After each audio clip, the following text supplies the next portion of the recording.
Paul, last time you were with us, you told me that every one of the movies you make makes money. When Sharknado was this runaway success last year, not just on social media, but ultimately in its limited release in theaters, was it a no-brainer that Sharknado 2 was coming this summer? Yeah, it was a no-brainer. In fact, almost within a couple of days after Sharknado came out, we had the go-ahead from Sci-Fi to make the sequel. They've even greenlit Sharknado 3, so we'll be talking again next year, I hope. Oh, my goodness. Tell me, describe for me the thought process that went into Sharknado 2. Sharknado, the original, was a bizarre enough concept as it was, right? A tornado filled with killer great whites arriving in Los Angeles. This one's in New York City. How did you get there? Well, you know, Sci-Fi has always wanted to base a film. They're based in New York, and they've always wanted to base a film there. And it really was a no-brainer that we destroyed the West Coast in the first film. We destroyed the East Coast in the second one. Okay, we know that, as I mentioned, Sharknado, the original, was a massive success, given the fact that it was such a low-budget film to begin with. How well did that do financially, and how much better, then, were the terms for you for Sharknado 2? Well, I would love to be able to tell you that I'm soaking in bathtubs of money from Sharknado, but the truth is it performed about the same as our other films relative to the budget.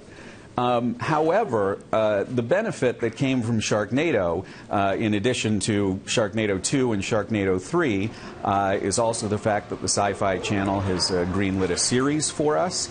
And most importantly for me personally is that for the first time ever in my career, if somebody asks me if they've heard of anything I've made, the answer is yes, Sharknado.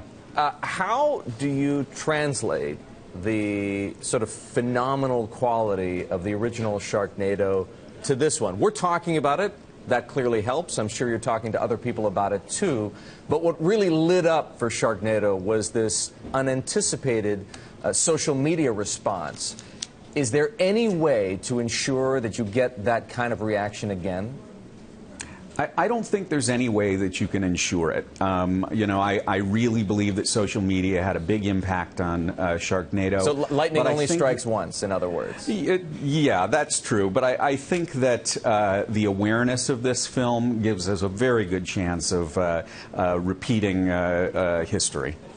So much of what made Sharknado appealing was not just the bizarre, crazy plot, which is kind of standard fare for Asylum, but the sort of what I guess the Williamsburg hipsters would call the ironic quality, the sort of C-list quality to the movie. This time around, you're trying to do it as a sequel. There's no telling whether you'll pull it off the same way you did with the original, but also you've got an iPad app. Is there not the possibility here that this is kind of too much of a good thing? Yeah, there's always that risk. But I can say that, and I've seen the film, and there's no one more cynical about our movies than me.